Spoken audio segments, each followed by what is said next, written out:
nothing to the table. I bring nothing to the table. Ladies, this is a friendly reminder that there is no such thing as bringing nothing to the table, okay?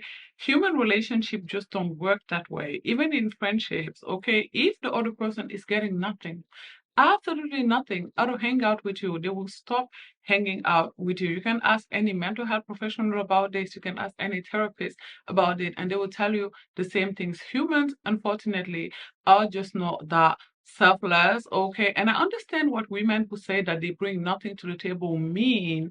They mean they bring intangibles to the table because you are always contributing something. You are bringing your beauty, you are bringing your cooking skills for those of you that have exceptional cooking skills, your cleaning skills for those of you that have exceptional cleaning skills, your bedroom skills for those of you that have exceptional bedroom skills, but you are always bringing something to a table. Trust me when I tell you that men are not in the business of being involved with women that contribute absolutely nothing, okay? Even if it's just your beauty, okay? He's with you because he really enjoys just staring at your face, okay? Like I said, or your body or your cooking, but men are not selfless, okay? Definitely not. Some women could be, but men, my dear, men are not selfless, okay? So you are always bringing something to the table, contrary to what Auntie Shira says. And the reason why it matters, because I can already see you guys being in the comment section down below writing, who cares, like, why does it matter?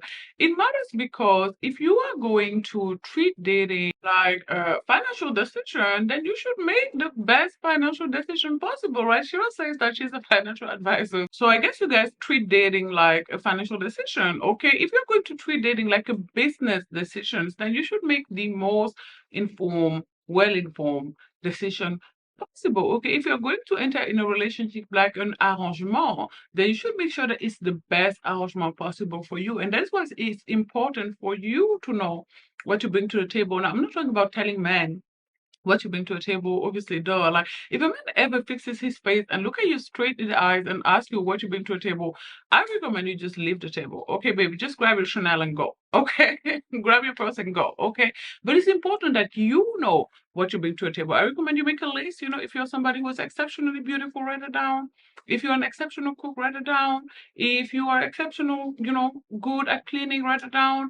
If you have exceptional bedroom skill, write it down. And then, if you're ready in an arrangement, ask yourself, is this the best you can do? Because contrary to popular belief, we don't all have the same sexual market value. I'm sorry to say, but a woman that has 3 kids from 3 different baby daddy doesn't have the same sexual market value as a woman who's child free, or even as a woman who has only one child. Okay, we won't all have access to private jet daddy.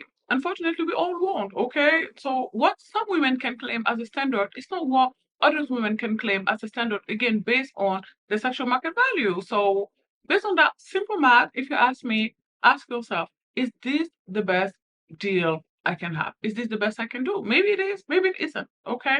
So ask yourself, can you do someone who, let's say that your guy makes 100K. Maybe you can get someone who makes 350K. Maybe. Okay. And if you're not currently in an arrangement, that will still help you. That list will still help you know what you should aim for. Okay. Based on that list, ask yourself, what is the highest I can aim for? Is private jet daddy a possibility for you? Maybe it is. I don't know if you are watching this video, but you guys get my point, right? If you're going to treat dating as a business, then you should make the most well-informed business decision, right? You should always do what's best for you at the end of the day. So there's no such thing as bringing nothing to a table. And if you are going to treat dating as a business decision, then you should make sure that you get the best deal possible. Like everything in life, right? Everything that's worth doing is worth doing well, in my personal opinion. So if you're going to enter the dating market thinking you're entering a business market, then make sure you get the best deal possible. Make sure you get the best arrangement possible for you. Again, the best arrangement possible for Kelly Rowland is not the best arrangement possible for me. Okay, I don't have access to the men that she has access to. So yeah, it's important for me to keep that in mind. And I wanted to say in closing of this video, ladies, be mindful of taking advice from women who don't have the same sexual market value as you. Okay, I see this a lot. A lot of women will take advice on the internet from women who have much higher sexual market value than they do. Okay, and that is dangerous because you are listening to these women who have a much higher sexual market value than you do because maybe they live in a place where they have access to a lot of high earning men, or maybe they're really, really pretty, or maybe, they're child free and you're not because you're a divorced mom of two. And then you're taking the advice when they say, only date a man that makes 350K. And then you are hell bent on this, you just want to do that because XYZ say that, I'm going to do it just like that. But that is not realistic for you, maybe. And that is how you keep looking for years and years and years and years and years and end up single 15 years later because you decided to listen to a stranger. That's what we out here all at the end of the day. Remember that on the internet, someone who is perhaps even lying, perhaps even capping. So remember that. Be very mindful when taking advice on the internet. Remember the Sheen Bryant, I like to call her Sheen, the Sheen Bryant situation. Like this woman was cosplaying being a whole entire mental health professional on the internet when she wasn't.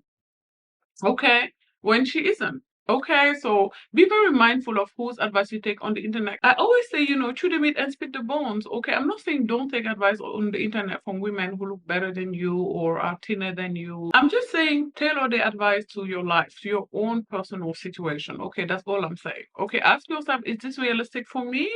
And what's realistic? Take that, apply that. What's not? Leave it, leave it behind you. Don't take that, obviously, because it won't work for you. Okay, we need to take that into consideration. Like, for example, I won't take advice from a very, very light skinned woman on the internet, or I'm going to be very mindful of that advice because I understand that her dating prospect have nothing to do with mine. Okay, if she's a really light skinned woman, then her stock, like I like to call it, is probably highest among black men. Now, I am a dark skinned black woman, a gorgeous one at that, may I add. So my stock is highest among Caucasian men. So I have to be very mindful of the advice I take from people like Shira Seven because again, we don't have the same, we are not targeting, rather should I say, the same demographic of men. Okay, so it's just a little subtleties like that that I want you girls to keep in mind if you are somebody who aspires to be hypergamous. I can also say that I understand that a lot of internet dating coaches are telling you guys to not date blue collar men, only aim for white collar men. But to be honest, white collar men are not always the best choice for everybody. Like, if you're somebody who you yourself are not very educated, don't know etiquette, don't have a lot of class, maybe a blue collar man would be better suited for you because you guys would be more compatible, so it would work more long term. Like, if you don't know who Marine Le Pen is, for example, maybe Remy is not the best, shot for you. So we need to keep these things in consideration. And I know these are harsh truth that nobody want to say because it's not very glamorous, it hurts people's feelings, but it's the unfortunate truth. Like, you can't take advice from someone who is a size 0 if you are a size 24. Like, it won't work. And yes, most people are not size 24, but you guys get my point. I'm really, of course I exaggerated a lot, but just so that you guys could understand my point. Okay, be mindful of how you apply the advice you get on the internet. I'm not saying don't listen to everybody, and then, chew the meat and spit the bone. Take what works for you, what you can apply to your own personal life and your own situation, and spit the rest. Okay, get rid of the rest. Okay, if you like this video, do not forget to give it a thumbs up. In the comment section down below, let me know, do you think that it is possible to contribute zero, nada, zilch into a relationship? Do not forget to subscribe to my channel as well if you can stomach the truth. Okay, if you can handle the truth. Bye, girls. Thanks for watching. Mwah.